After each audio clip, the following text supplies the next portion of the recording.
Oke, baik.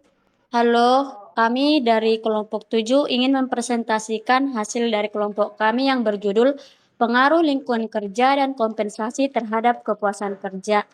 Yang disusun oleh kelompok 7 ada saya, Fitri Sihombing, ada Syifa Livia Abidin, Septiani Andini, Sipa Amelia, dan Fadli Sofian. Nah, kita masuk ke bab 1 pendahuluan. Latar belakang. Cara kita untuk meneliti sesuatu harusnya ada latar belakang, dan latar belakang yang kami ambil yaitu ada data primer atau data mentah pada suatu variabel karyawan divisi strategic development terhadap perusahaan Era Jaya dengan sampel 24 responden yang rata-rata berusia 20 sampai 29 terlampir grafik. Next.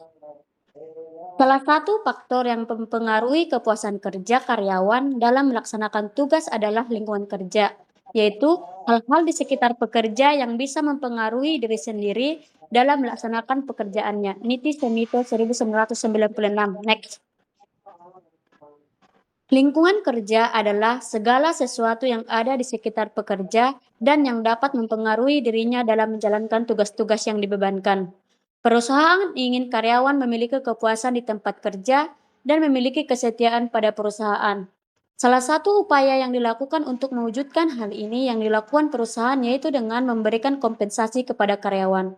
Kompensasi didefinisikan sebagai semua pendapatan berupa uang, barang langsung dan tidak langsung yang diterima oleh karyawan sebagai imbalan atas jasa yang diberikan kepada perusahaan. Hasibuan 2006. Next. Karyawan yang dibayar dengan baik biasanya akan memotivasi dirinya dalam melakukan pekerjaan dan memiliki sikap loyal pada perusahaan dengan meningkatkan kepuasan karyawan dengan harapan tercapainya tujuan perusahaan. Kepuasan kerja adalah hasil dari banyak faktor yang berkaitan dengan sikap kerja, gaji, pengawasan, keamanan kerja, peluang untuk promosi, keadilan evaluasi pekerjaan, hubungan antara satu dengan yang lain di tempat kerja, dan sikap terhadap perlakuan dari atasan. Belum 1998. Next. Nah, sekarang kita masuk ke rumusan masalah yang pertama. Apakah terdapat pengaruh lingkungan kerja terhadap kepuasan kerja karyawan di kantor pusat PT Era Jaya Swasembada Plaja? Yang kedua, apakah terdapat pengaruh kompensasi terhadap kepuasan kerja karyawan di kantor pusat PT Era Jaya Swasembada Plaja? Yang ketiga, apakah terdapat pengaruh lingkungan kerja dan kompensasi terhadap kepuasan kerja di kantor PT Pusat Era Jaya Swasembada Plaja? Next. Nah, kita masuk ke tujuan penelitian. Yang pertama, untuk mengetahui pengaruh lingkungan kerja terhadap kepuasan kerja karyawan. Yang kedua, untuk mengetahui pengaruh kompensasi terhadap kepuasan kerja karyawan. Yang ketiga, untuk mengetahui pengaruh lingkungan kerja dan kompensasi terhadap kepuasan kerja karyawan. Next. Nah, di sini ada 3 manfaat penelitian yaitu untuk karyawan, untuk perusahaan, dan untuk kelompok 7.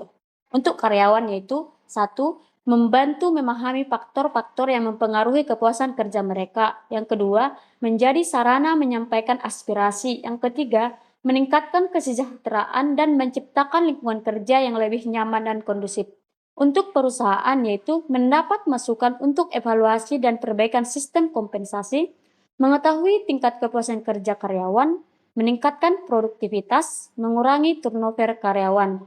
Untuk kelompok 7, memberikan pengalaman melakukan penelitian di perusahaan besar, melatih kemampuan analisis masalah dan pengolahan data, menambah pemahaman tentang manajemen SDM dalam praktik, mengembangkan kemampuan kerja sama tim, menghasilkan karya ilmiah yang bermanfaat. Next. Nah, di sini ada ruang lingkup yaitu ruang lingkup subjek, ruang lingkup objek, ruang lingkup tempat, ruang lingkup penelitian. Next. Nah, di sini ada sistematika penulisan yaitu bab 1 ada pendahuluan, bab 2 ada tinjauan pustaka, bab 3 ada metode penelitian. Oke, selanjutnya akan dilanjutkan oleh teman saya. Oke, baik. Perkenalkan, nama saya Siva. Saya akan membahas bab 2, tinjauan pustaka. Deskripsi konseptual. Sebagai karyawan, merujuk pada pemahaman dan penjelasan mengenai peran, tanggung jawab, dan karakteristik yang dimiliki oleh seorang karyawan dalam suatu organisasi. mencakup aspek-aspek seperti keterampilan, sikap, dan nilai-nilai yang diharapkan dari seorang karyawan. Lingkungan kerja menurut Sedarmayanti tahun 2011, seorang karyawan mampu melaksanakan kegiatannya dengan baik sehingga dicapai suatu hasil yang optimal apabila ditunjang oleh suatu kondisi lingkungan kerja yang sesuai.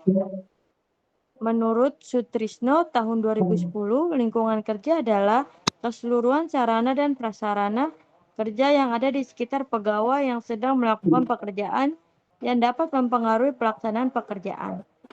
Nah, bisa dilihat dari kedua pendapat para ahli di atas ini, definisi lengkap lingkungan kerja adalah keadaan sekitar tempat kerja baik secara fisik maupun non-fisik yang dapat memberikan kesan menyenangkan, mengamankan, menenteramkan karyawan yang dapat mempengaruhi karyawan dalam menjalankan tugasnya.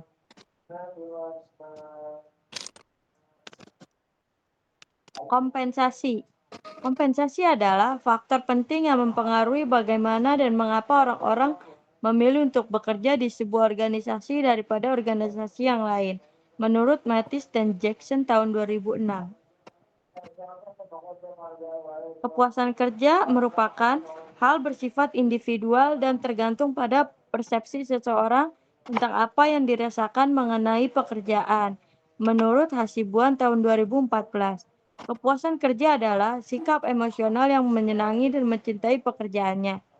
Sikap ini dicerminkan oleh moral kerja, kedisiplinan, dan prestasi kerja.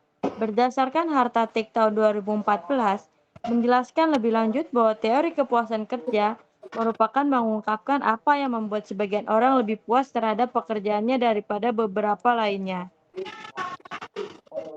Oke, baik, bisa dilihat di sini kerangka berpikirnya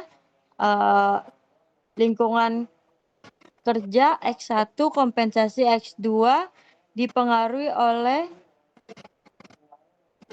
kepuasan kerja Y. Hipotesis. Dalam penelitian ini yang pertama dugaan pada kelompok kami yaitu lingkungan kerja berpengaruh terhadap kepuasan kerja karyawan di kantor pusat PT Rajaya Swasembada. Yang kedua, kompensasi berpengaruh terhadap kepuasan kerja karyawan di kantor pusat PT Rajaya Swasembada. Yang ketiga, lingkungan kerja dan kompensasi berpengaruh terhadap kepuasan kerja karyawan di kantor pusat PT Rajaya Swasembada. Oke, baik. Di sini ada bab 3, metode penelitian. Desain penelitian. Jenis penelitian ini adalah penelitian kuantitatif, di mana penelitian kuantitatif peneliti melihat hubungan variabel terhadap objek yang diteliti lebih bersifat sebab dan akibat. Ada juga populasi dan sampel. Di sini populasi yang kita ambil dalam penelitian tersebut karyawan PT Era Jaya, divisi strategi bisnis development, pengambilan sampel penelitian menggunakan teknik sampling jenuh, yaitu teknik penentuan sampel bila semua anggota populasi digunakan sebagai sampel menurut Sugiono 2012. Hal ini sering dilakukan bila jumlah populasi relatif kecil, kurang dari 100 orang. Sampel dalam penelitian ini adalah 24 karyawan PT Era Jaya Swasembada Plaza, divisi strategi bisnis development. Selanjutnya, Baik, saya akan melanjutkan. Sebelumnya perkenalkan, nama saya Septiandini Pramudita dengan NIM 6422189. Definisi operasional dalam variabel penelitian ialah suatu atribut atau sifat atau nilai dari objek atau kegiatan yang mempunyai variasi tertentu yang telah ditetapkan oleh peneliti untuk dipelajari dan kemudian ditarik kesimpulannya menurut Sugiono tahun 2015. Definisi operasional dibagi dua, independen dan dependen. Independen terdiri dari lingkungan kerja dan kompensasi. Untuk dependennya terdiri dari kepuasan kerja. Di sini ada tabel operasional. Untuk variabel lingkungan kerja, indikatornya terdiri dari dua, yaitu lingkungan kerja fisik dan non-fisik. Untuk variabel kompensasinya terdiri dari upah dan gaji, insentif, tunjangan, dan fasilitas. Untuk variabel kepuasan kerja, indikatornya ada pekerjaan, upah, promosi, pengawas, dan rekan kerja. Teknik pengumpulan data kami, yang pertama ada interview atau wawancara, 2 ada teknik kuesioner atau angket, 3 teknik observasi. Teknik pengumpulan data, peneliti akan mengelompokkan jawaban tersebut berdasarkan variabel yang telah ditentukan sebelumnya. Proses analisis data merupakan proses untuk menemukan jawaban atas hipotesis penelitian yang dibentuk. Metode analisis data yang digunakan adalah metode analisis statistik dengan menggunakan software SPSS.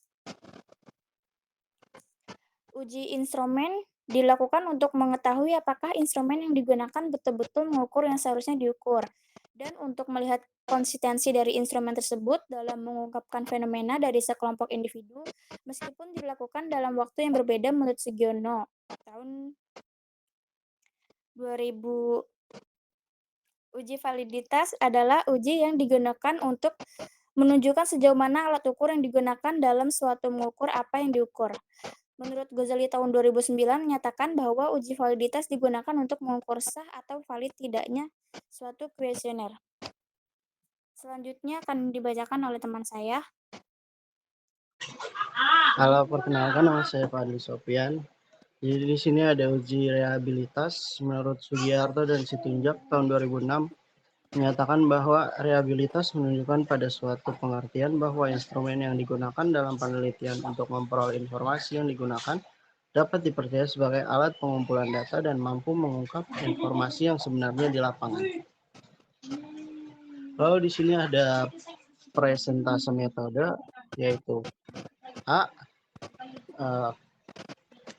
A adalah koefisien Cronbach alpha, K adalah jumlah butir pertanyaan, AL2 adalah varians butir, dan AL2 sama dengan varians total. Jumlah butir atau K sama dengan 24 berdasarkan nilai sigma atau korelasi yang diberikan, terdapat beberapa nilai negatif dan positif. Rata-rata korelasi sama dengan 0,2079 menggunakan rumus Cronbach alpha. A sama dengan 24/23 kali 1 bagi 0,2079. A sama dengan 1.0435 dikali 0,7921. A sama dengan 0,827. Di sini ada kriteria interpretasi nilai Cronbach alpha. Rehabilitas rendah adalah kurang dari 0,50. Yang bawah ada rehabilitas moderat, ada 0,50 sampai 0,70. Ada rehabilitas tinggi 0,70 sampai dengan 0,90. Dan rehabilitas sangat tinggi ada di 0,90. Uji asumsi klasik. Menurut Sugiono tahun 2019, pengujian asumsi klasik dilakukan untuk memastikan bahwa hasil penelitian sah atau valid dan data teoritis yang digunakan tidak bias dan stabil, dan penaksiran koefisien regresi efisien. Tujuan dari ujian asumsi klasik adalah untuk memastikan hasil analisis regresi valid, dapat dipertanggungjawabkan, dan tidak bias. Selain itu, uji asumsi klasik merupakan prasyarat sebelum analisis data lebih lanjut. Lalu di sini ada jenis uji yang dilakukan.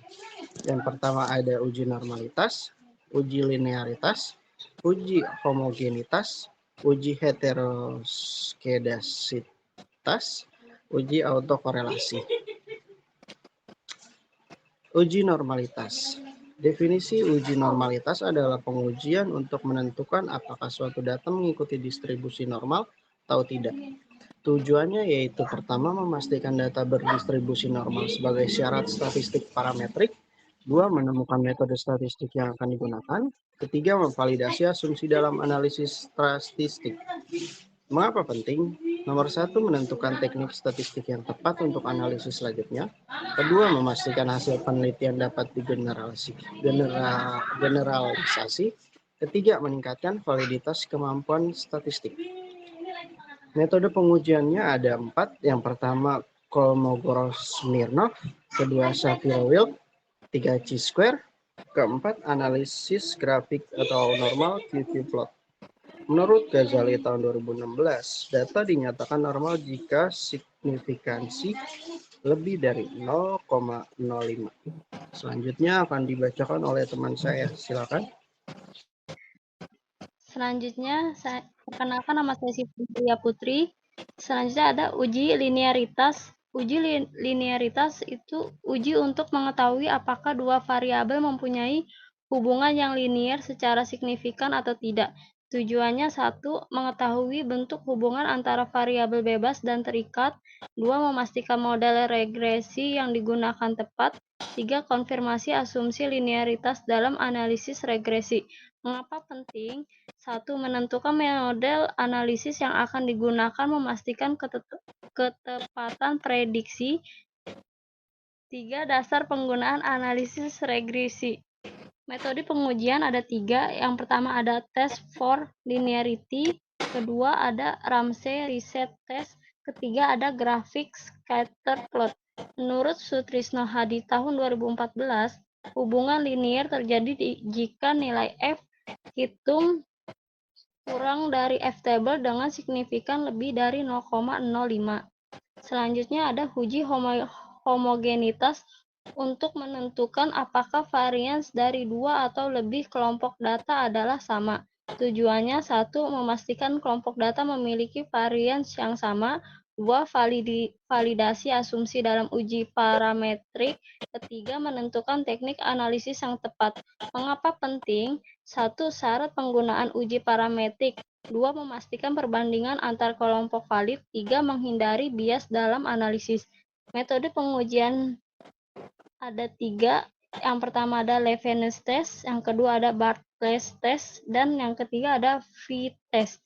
Menurut Sugiono tahun 2017, data homogen jika nilai signifikan lebih dari 0,05. Selanjutnya ada uji heteroskedastisitas adalah untuk menilai apakah ada ketidaksamaan varian dari residual untuk semua pengamatan pada model regresi linier. Tujuannya 1.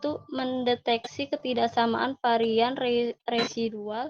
Kedua, memastikan model regresi valid. Ketiga, menghindari bias dalam estimasi. Mengapa penting? 1. Memastikan estimator tidak bias. 2. Meningkatkan akurasi prediksi. 3. Validitas model regresi. Metode pengujian ada 4. Yang pertama, uji Gleiser. Yang kedua, uji Park. Yang ketiga ada uji White. Dan yang keempat ada graphic scatter plot. Menurut Gujarati tahun 2012, tidak terjadi heteroskedastisitas jika nilai signifikan lebih dari 0,05. Selanjutnya ada uji autokorelasi. Uji untuk mengetahui ada tidaknya korelasi antara kesalahan pengganggu pada periode T dengan periode T1. Tujuannya 1. Mendeteksi korelasi antar residual. Kedua, memastikan independensi observasi. Ketiga, validasi model regresi time series. Mengapa penting? 1. Akurasi prediksi model. Kedua, validitas pengujian hipotesis. 3. Efisiensi estimator. Metode pengujian ada 3. Yang pertama Darwin-Watson test, yang kedua Birch-Godfrey test, dan yang ketiga Round test. Menurut Santoso tahun 2012, tidak terjadi autokorelasi jika nilai Darwin-Watson berada antara do dan for do. Selanjutnya ada koefisien relasi berganda. Menurut Sugiono tahun 2019, pengujian asumsi klasik dilakukan untuk memastikan bahwa hasil penelitian sah atau tidak atau valid dan data teoritis yang digunakan tidak bias dan stabil. Dan penaksiran koefisien regresinya efisien. Tujuan dari uji asumsi klasik adalah Untuk memastikan hasil analisis regresi valid, dapat dipertanggungjawabkan dan tidak bias. Selain itu, uji asumsi klasik merupakan persyaratan sebelum analisis data lebih lanjut. Selanjutnya ada pengujian hipotesis atau uji F simultan. Tujuannya, satu, untuk mengetahui pengaruh semua variabel independen secara simultan atau bersama-sama terhadap variabel dependen. Kedua, kriteria pembagian keputusan H0 ditolak karena satu, nilai sig 0,001 kurang dari A 0,05. Artinya ada pengaruh signifikan secara bersama-sama simultan antara X1 dan X2 terhadap Y. 3. Tingkat kepercayaan 95% dengan tingkat kesalahan hanya 0,1%. 4. F hitung 10,874 menunjukkan pengaruh yang kuat secara simultan.